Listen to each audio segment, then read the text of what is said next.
Welcome to the Overberg Asset Management Market Review. Good day and welcome. I am Nick. The yields, when bond yields increase, investors require a greater return on their equity investments, which of course means equity prices need to drop in order to provide that greater return for investors. So at the moment, it's all about bond yields. At the weekend, we had this terrible news from Israel. And I must say, on Sunday evening, I was a little bit nervous of what to expect in the financial markets when they opened on Monday morning. And surprisingly enough, the markets were reasonably stable. And then Tuesday, they went up quite considerably. And one of the reasons for that is the falling bond yield. So whenever you get a geopolitical crisis like this, then there's a run for safety. What is the safest investment in the world? It's the treasury bond. So more demand for treasury bonds means prices go up. When prices go up, the yield comes down. And when the yield comes down, that's good for financial markets generally. But also, the Federal Reserve dialed back a little bit their recent hawkishness. If you recall, at the end of September, the last policy meeting for the Federal Reserve, Jay Powell, the chairman of the Federal Reserve Board, said that we're not necessarily done yet. There might be one more 25 basis point rate increase, and rates will stay higher for longer. And that really rattled the bond markets. But now that the 10-year yield is so much higher, that is almost doing the Fed's job for it, because a lot of financing in the private markets is less short-term now than it was before, and it's more long-term. So a couple of Fed policy committee members said, look, with a bond yield so high, maybe we don't need to raise the interest rate one more time. So we're going to begin with MRB. They are the inflation hawks. They also believe that bond yields are going to keep rising. And then almost diametrically opposite to that is the view from capital economics. And we subscribe to these because they're diametrically opposed in their views. It would be silly just to go with the one firm that gives us the good news all the time. But our view has to be somewhere in the middle. We read between the lines on both of them. And encouragingly, at least over the short to medium term, even MRB believe that bond yields have run hard enough already and that we're due for a correction, in other words, for yields to come down. So I'm going to begin with MRB. Long-term bond yields across the major economies. So I don't know if you can hear the hardy-dar. Long-term bond yields across the major economies have not yet reached a level that will trigger a recession. But there will inevitably be fallout in the weak links if the disorder in global bond markets persists. The adverse spillover will show up earlier in credit and equity market disruptions than final demand. On its own, the upgrade of growth is normally good for risk asset prices, but the associated increase in real bond yields is forcing down valuations of risk assets. In hindsight, the catalyst for a recession is always evident, and the primary catalyst for the next one will be the dramatic increase in the global cost of capital since the start of 2022. However, it is still too early to position for a recession, but the timeline is shortening. So there we go. You see, their view is beginning to coalesce with a view from capital economics and others that a recession is just around the corner. Equities are vulnerable to further derating, i.e. a decline in the forward P ratio and a rise in the forward earnings yield. That's on equities. I think let's look a little bit on the fixed income market, the bond market. Just for a bit of context, the selling pressure on G7 10-year government bonds remains intense, with the yield up 140 basis points since April. So in just 6 months, it's incredible. In fact, the riot in the bond market, the carnage is worse over the past year in the bond markets than it was in the equity markets during the global financial crisis. So that gives you some idea of how bad it is and potentially the scope, the potential for yields to drop significantly from current levels. So their view on, this is MRB still, their view on the bond market over the short to medium term, the recent sell-off is getting overdone. The US 10-year Treasury yield is very oversold based on the MRB cyclical momentum indicator, implying increasing odds of a near-run consolidation or pullback phase.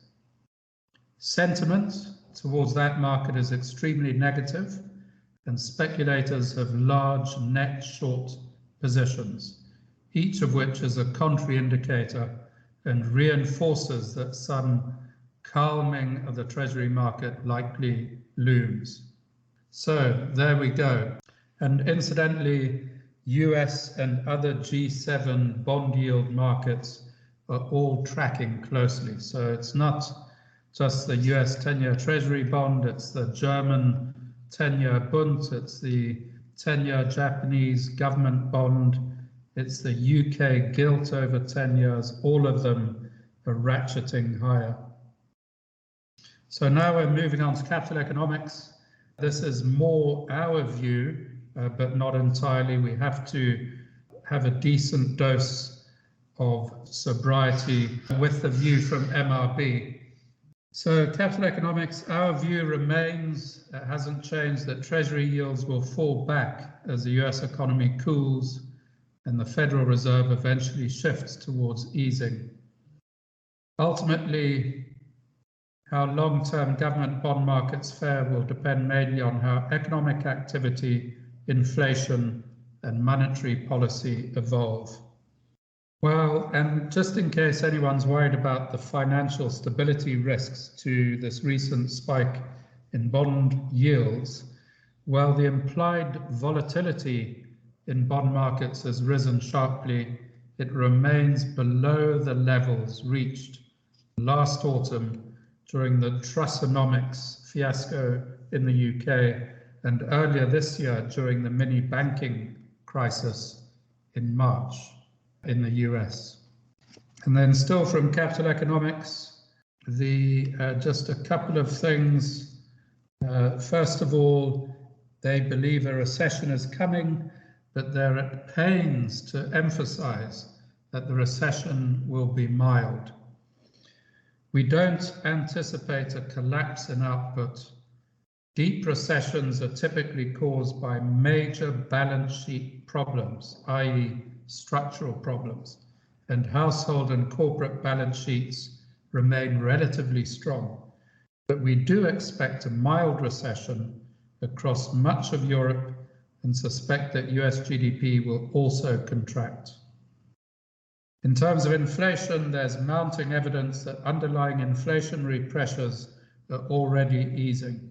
So underlying, not the headline inflation pressures, which are based on base effects, year-on-year comparisons, reduced supply chain constraints, etc. These are the actual underlying inflationary pressures.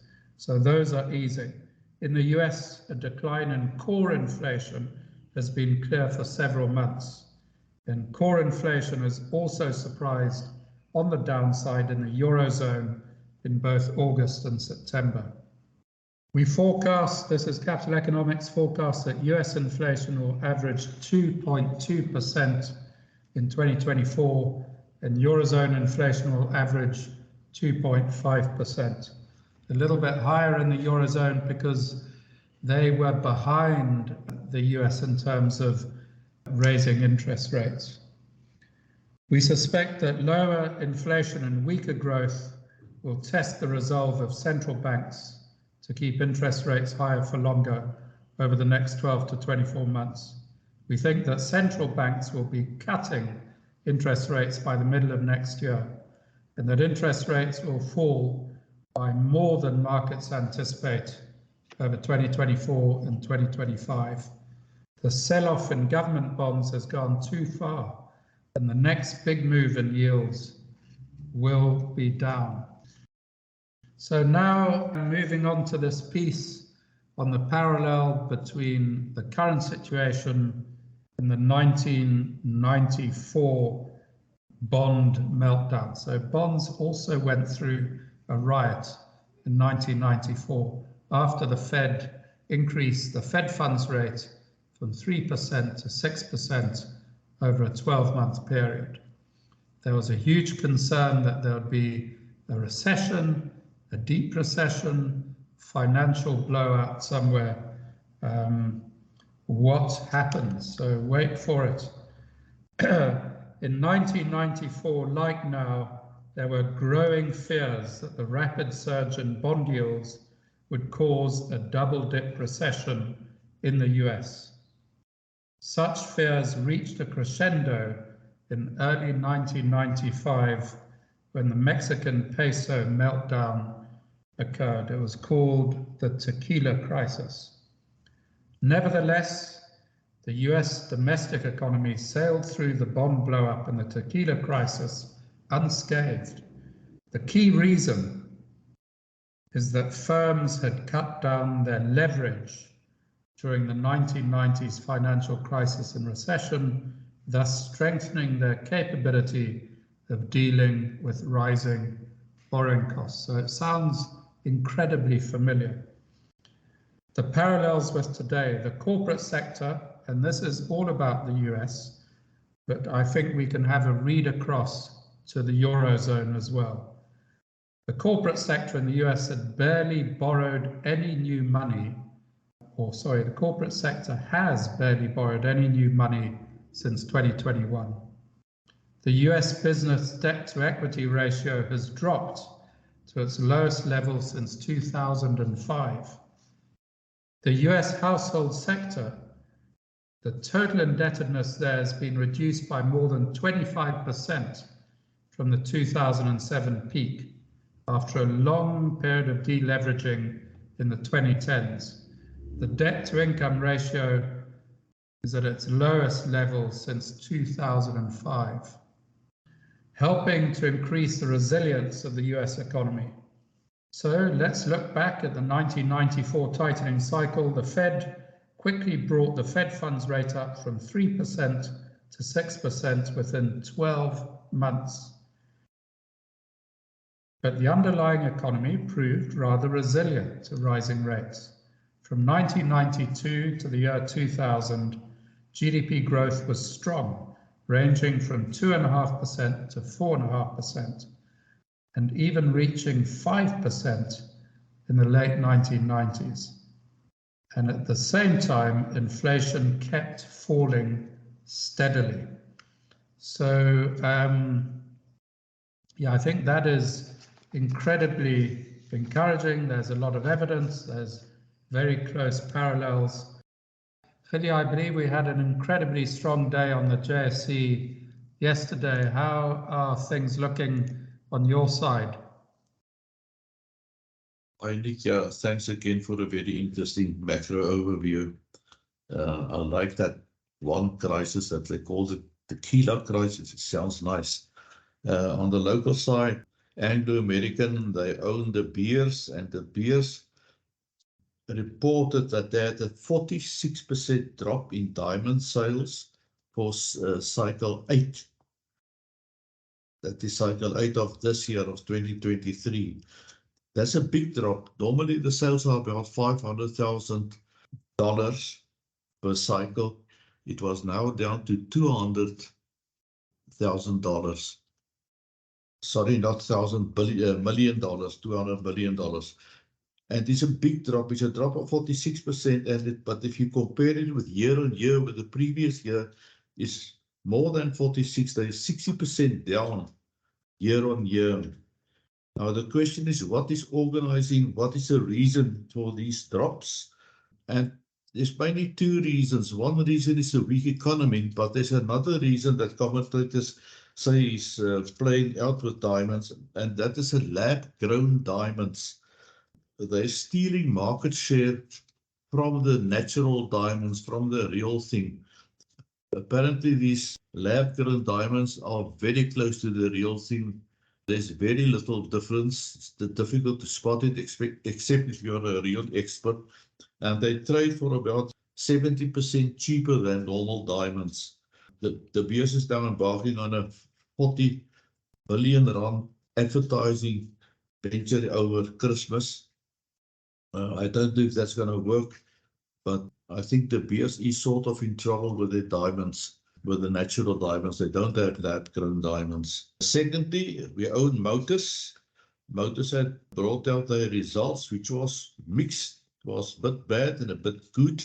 But what is interesting, one of the directors bought shares to the value of 438,000 rand. And that is very positive for me. And Steinhoff, there's news about Steinhoff, and this is not fake news, it's real. They will be liquidated, and the liquidation will go through on Friday, the 13th.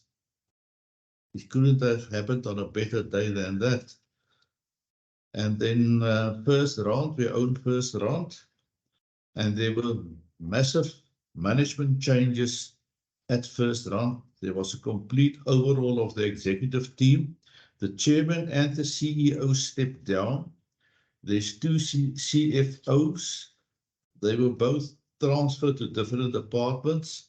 There's nothing wrong with this overall of the executive team. There's just a concern that so many changes. With that, there's a potential instability that goes along with all these changes.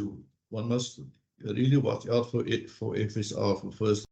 Yesterday, the census of 2022, those census figures were handed over to President Ramaphosa.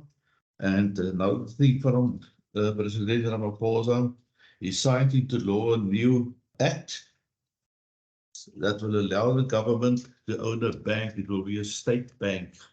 And that state bank, they're in a hurry to roll it out. It will be the Post Bank that's going to be converted into a state bank. The Post Bank is just a deposit-taking institution. The state bank will be a full commercial bank that can also loan out money. You must remember that the post office is in liquidation. They withdraw the liquidation and turn it into business rescue. So the post office and the Post Bank, they're both in trouble. They're now forming a new SOE, a new state bank. And then you talk about the JSE. The JSE had a very good run yesterday. It is up just over 3%, 3.06%. And it's despite the two wars that's going on, especially this war that started over the weekend. I really thought that JSE would take a knock. It didn't. It moved in the opposite direction. And the rand also strengthened. The rand strengthened against the pound. It's now this morning 23.36, and the USD against the rand is below 19. It's 18.99 to the dollar.